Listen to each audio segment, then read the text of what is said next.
gone ahead and figured out and finished the key poses and the timing of the entirety of my animation, and this is what I have. I'm pretty pleased with the overall results. Excuse me, let me go back to the first frame. I'm pretty pleased with the overall results. It's looking pretty good. It swings, then it comes back this way, and then the swinging of the chain starts to normalize as it comes to that resting pose. Now that I have established the timing, I can go in and start polishing it. By removing all of the easing, by changing the interpolation type to linear, I can definitely start to see the impact of each of those keyframe poses on the totality of the movement that I've created. I can already start to see some bugaboos. As I go into the keyframes, here's a really great example. Yeah, that pose right there is not so hot. Look at that. It kind of, the chain kind of is a zigzag shape, and we can fix that. We can make it better. Let's look exactly at what's responsible.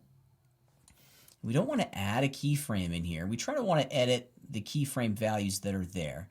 So here's the pose on frame 85. And then right here at frame 95, there's not a keyframe, and this is where we get that zigzag shape. Now I'm going to see if it's really just a product of maybe slightly adjusting some values. Let's go in and take a look at it. This is where the investigative work continues. So here I'm on frame 85, and I've selected the first link on my chain here. It's at a value of -34.1. And then on the next keyframe, it's at 45. So that one swings quite wildly. I like that. That's a good thing. So I don't think it's the first one. It's probably this guy here in the middle. Let's see what it is. And on frame 85, its value is -48, and then its next keyframe value is 40. Yeah, so it swings pretty big. Let's see if we can, maybe a small adjustment. Not make it better or worse? I'm not sure. I'm trying to, maybe a small adjustment to the bottom one will get us away from that zigzag shape. Yeah, it's the bottom one. It's swinging too much. So here it is. Its value is -40, and it swings on the other side, the other extreme pose, to 46. So maybe we should put it, let's try putting it at 40.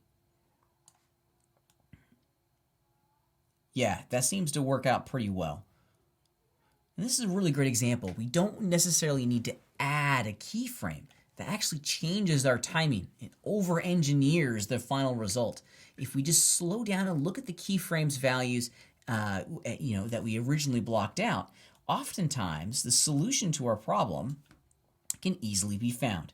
And I don't mind that it goes straight. I just didn't want that zigzag. All right, let's look at it again.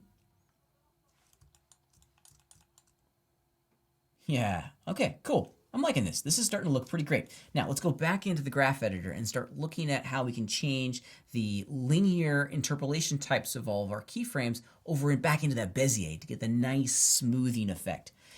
Okay, let's do it real fast. Let's jump into our graph editor. You can also hit Control-Tab if you're down in this interface. And let's start grabbing all of these points again. And I want to make sure that I can't remember off the top of my head. Hit the Home key to frame everything. Let's grab all these guys, right-click on them once again, and this time under interpolation type, we're going to put it back to Bezier, which is going to give us all those lovely handles. Let's preview real fast.